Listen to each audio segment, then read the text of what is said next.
Ya, terima kasih Anda masih bersama kami. Saya ingin ke Bang Ya. Habib. Bang Habib tadi sudah kita mendengarkan gitu kalau Bang Al-Araf bilang itu tupoksi TNI kan sudah jelas gitu kan. Nah kalau misalnya masuk menjadi ASN, artinya jenjang karir ASN tertentu itu akan mati. Kemudian artinya secara keseluruhan akan menguntungkan TNI Polri saja gitu. Ya, pertama kita tentu menyerap aspirasi termasuk yang argumentasinya personal. Tadi kan ada pejabat-pejabat yang meniti karir merasa terhalangi karena diisi oleh TNI. Iya. Begitu juga sebaliknya, teman-teman saya yang di Polri bilang, kami kan sekolahnya polisi, ya kan? Kok ditaruh kalau jabatan itu kan nggak nyambung. Ada aspirasi seperti itu, tapi kan kita bernegara nggak hanya mempertimbangkan aspirasi-aspirasi personal tersebut, ya. Apa namanya, kebutuhan organisasi dan kebutuhan negara yang lebih besar tentu menjadi pertimbangan. Konsep bahwa TNI profesional berperang, ya kan ya, itu benar. Tapi apakah stuck di situ? Kita bernegara ini kan nggak ekstrim ke ekstrim. Dulu kan terpusat zaman Orde Baru, begitu reformasi kita otonomi yang dianggap terlalu luas. Lalu kemudian sekarang kan ada semacam dialektika lagi, koreksi lagi, ya otonomi betul, tetapi ada yang tetap disentralisir lagi. Dan begitu juga konsep kita soal peran TNI ini. Apakah murni hanya bertempur, berperang, apakah memang bisa dimanfaatkan untuk hal-hal lain yang sangat terbatas, kemampuan manajerial, kemampuan teknis. Kalau yang polisi ini kan misalnya dia di Dirjen Lapas itu kan sebetulnya cukup relevan karena dia mengurus soal pengawasan, soal keamanan dan lain sebagainya. Nah, hal-hal ini akan menjadi masukan terus bagi kita. Ketika kemarin kami menyusun, DPR RI menyusun undang-undang ASN, ya kan, begitu juga seterusnya menyusun RPP, ya. Jadi kami terima kasih nih kepada saudara Al-Araf nih, ya kan, yang terus mengingatkan kita jangan sampai ya pengecualian ini nanti menjadi kebablasan, menjadi kembali yang dikhawatirkan teman-teman masyarakat sipil, dipraktekannya kembali dui fungsi TNI. Kalau teman-teman ya cek lagi kita dui fungsi TNI, waktu itu kan sampai bupatinya tentara, gubernurnya tentara, ya kan? Kakan Sospol dulu ada tuh, Sospol, ya kan? Tentara. Nah, apakah akan sampai sejauh itu? Menurut saya, marilah sama-sama kita kawal nggak sampai sejauh itu. Oke, tapi begini Bang, pertanyaannya juga ketika, ya mungkin itu masih akan dikaji ya. Tadi Anda memberikan contoh soal Dirjen Lapas gitu, mungkin masih relevan. Apakah jangan-jangan ini juga untuk mengakomodir banyaknya perwira tinggi baik di TNI Polri yang non-job gitu Bang? Saya nggak ngerti ya, tapi yang jelas pertimbangan adalah organisasi. Ya, kalau kayak di kementerian itu kan ada inspektorat juga misalnya, kan relevan lagi. Ya, jadi yang relevan, namanya sumber daya itu kan kita pengen yang terbaik di posisinya. Kalau contoh praktek di negara-negara lain juga, nggak ada juga yang ekstrem ke ekstrem. Tentara 100% ini nggak juga. Berbagai macam praktek di cara sistem dipraktekkan di negara lain, kayak di Singapura. Ya, banyak sekali ya teman-teman ya.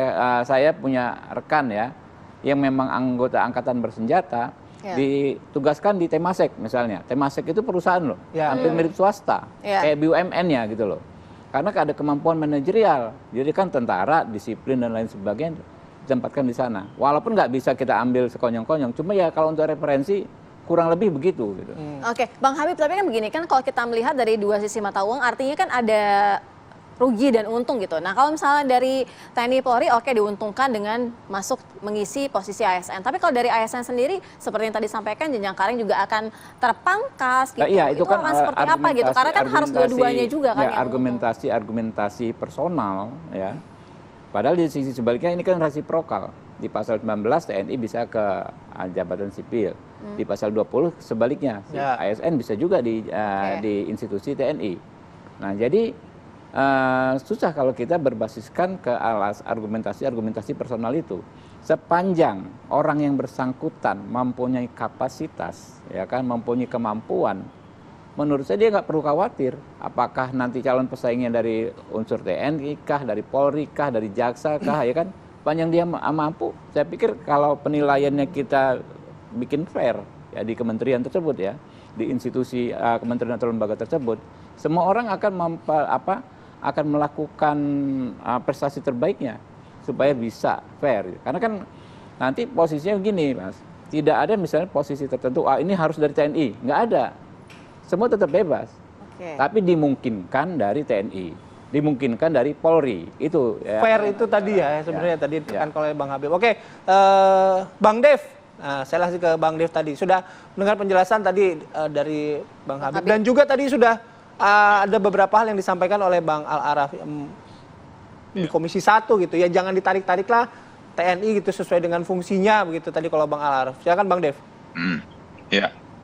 Ya gini, ya kembali lagi saya sampaikan senada dengan yang Bang Habib sampaikan dan juga masukan dari Bang Araf, ya kekhawatiran, ketakutan ataupun juga keraguan akan militer masuk ke jabatan sipil itu akan merusak jenjang karir, itu sudah dipatahkan, sudah tidak disampaikan bahwa nggak sembarangan hanya karena dia punya bintang langsung dapat jabatan dirjen sana sini gitu.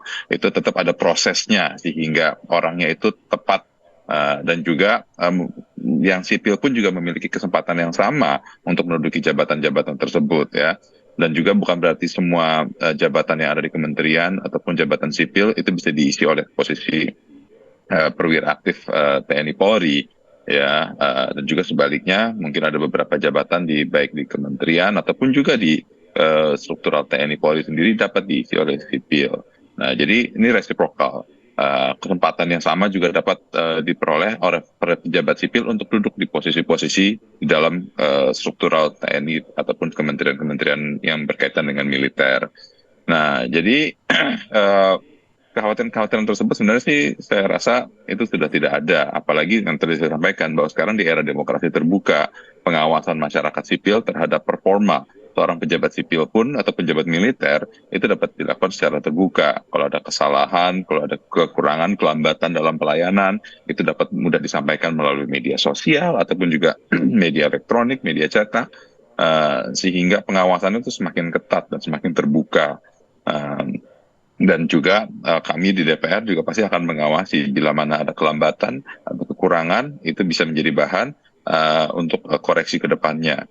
Dan juga jabatan-jabatan yang bisa diisi oleh para pejabat ataupun juga personel TNI Polri itu kan juga disampaikan oleh kementerian bila mana ada kebutuhan itu baru dibuka dan baru dapat diisi, nggak langsung seujuk-ujuk berdasarkan SK dari Panglima atau SK dari Kapolri, jenderal ini jenderal itu jadi dirjen di sini, jadi dirjen di sana, jadi direktur di sini, jadi direktur di sana. Nah, itu semua harus ada permintaan, harus ada proses sehingga baru dapat diisi oleh pejabat-pejabat dari TNI Polri tersebut. Oke, Bang Al-Araf, baik. Oke, saya langsung ke Bang Al-Araf. Ya, Bang, ada pengawasan yang ketat ya dari publik, kanalnya banyak, DPR juga akan ikut mengawasi. Tidak ada lagi ada alasan untuk kekhawatiran yang tadi Bang Al-Araf sampaikan. Pertama, ini bukan kekhawatiran dan bukan ketakutan, ini udah terjadi, Mbak. Sebelum Undang-Undang ASN juga penyehalan terhadap Undang-Undang TNI udah terjadi. Banyak militer aktif ataupun polisi aktif duduk di jabatan sipil. Ini melegalisasi dari sesuatu yang salah dan keliru.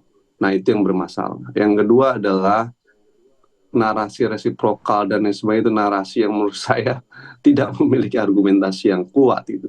Karena kalau anggota militer aktif, polisi aktif, bisa menjadi dirjen di kementerian, dia bisa menduduki jabatan tertentu eselon 1, ya kan, militer aktif atau polisi aktif. Tapi saya tanya, apakah pegawai negeri sipil bisa menjadi Kapolda atau jadi Pangdam? Jawaban kalian pasti tidak bisa. Di mana letak resiprokalnya? Nggak bisa. Emang akan ada PNS yang jadi Kapolda atau Pangdam bisa? Tidak bisa. Jadi menurut saya argumentasi itu sungguh-sungguh aneh dan lucu gitu loh. Realitasnya anggota militer aktif dan polisi aktif bisa jadi dirjen. Tapi anggota PNS apa bisa jadi Kapolda atau jadi Pangdam? Tidak bisa dan tidak akan pernah bisa. Gitu. Kenapa? Karena itu hanya bisa diduduki oleh mereka anggota militer aktif atau polisi aktif. Yaitu sesuatu yang menurut saya tidak memiliki alasan yang kuat. Justru ini akan mengganggu ritme birokrasi sipil. Di dalam birokrasi sipil atau ada reward, ada promosi dalam kenaikan proses mereka. Itu bagian dari meningkatkan kinerja birokrasi sipil. Kalau mereka dari awal udah berpikir bahwa wah, buat apa saya kerja capek-capek menjadi PNS, ujung akhirnya yang menjadi pejabat bukan kita, tapi adalah mereka-mereka yang di luar dari kita. Itu yang terjadi hari ini. Nah, dalam realitas jabatan sipil saja, Mas, Mbak, itu jabatan-jabatan dirjen itu kebanyakan atas dasar kepentingan relasi kekuasaan dan relasi politik ketimbang proses yang netral. Meski dalam jabatan-jabatan tertentu juga ada relasi-relasi yang benar-benar pure profesionalisme dari birokrasi sipil. Nah, kalau kemudian militer dan polisi aktif nanti bisa duduk, relasinya adalah relasi kuasa untuk duduk jabatan tersebut, lebih banyak dalam domain seperti itu. Tapi yang ketiga yang saya ingin katakan adalah problem kita bukan di situ. Dalam negara demokrasi itu dikenal apa yang disebut dengan kewajiban untuk membangun diferensiasi tugas dan spesialisasi fungsi. Tidak boleh di dalam negara demokrasi ada satu lembaga memonopoli kewenangan dan kekuasaan oleh satu lembaga itu. Itu hanya dalam rezim otoriter. Dalam rezim demokrasi, semua tugas dan fungsi harus diferensiasi dan dispesialisasi, maka banyak lembaga negara lainnya. Konsekuensinya memang militer dari dulu sampai sekarang dan ke depan fungsinya adalah untuk pertahanan dan untuk perang, polisi untuk kamtibmas dan penegakan hukum. Biarkan mereka bekerja dalam birokrasi sipil, diisi oleh orang-orang yang memang kompetensi PNS di situ, Mbak. Gitu loh. Jadi jangan ditarik-tarik gitu. Saya tanya sama Bung Dev sama Bung Habib, bisa nggak PNS jadi Kapolda sama Pangdam? Yang paling demokratis mau bicara. Oke, Bang Habib, itu tadi ada juga yang di-underline oleh Bang Araf. Demokrasi tidak boleh dimonopoli juga ya sama satu ini lembaga kan ya. Apa yang disampaikan menurut saya lebih merupakan masukan yang asumtif. Nggak apa-apa. Karena kalau mau bicara faktual, pasti banyak argumentasi yang membantahnya. Misalnya tadi soal apakah sipil bisa ada di Kapolda. institusi. Jadi Kapolda enggak, tapi di Divkum, di Bitkum, itu sipil banyak gitu loh.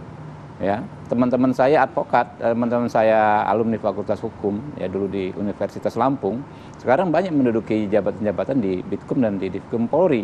Itu tugasnya penting nggak? Penting banget. Kalau Polri digugat misalnya dengan peradilan, ya macam-macam, mereka yang melakukan persidangan, sidang mewakili institusi Polri, gitu loh. Jadi bukan jabatan ecek-ecek juga, ya. Tapi tentu masukan dari saudara Al-Araf ini penting sekali. Jangan sampai ada dominasi. Betul, saya setuju 100%, ya. Tapi kalau faktualnya sekarang, jangankan sipil mendominasi militer, ya kan, TNI Polri mendominasi sipil lah. Jangankan itu, sekarang aja kalau Anda lihat sidang rapat di Komisi 1, ya kan, bagaimana gagahnya Bung Dev dan kawan-kawan ini mengawasi kinerja Panglima TNI. Ya, biar bintang 4 kalau ke DPR, ya mohon maaf ya, udah ketemu Pak Dev ya hormat juga gitu kan ya.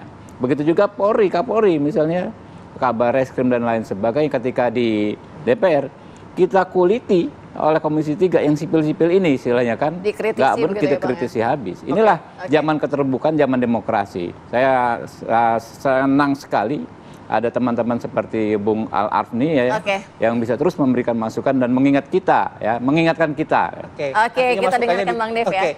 Bang Dev terakhir, Bang Dev silakan Bang Dev. Ya, baik.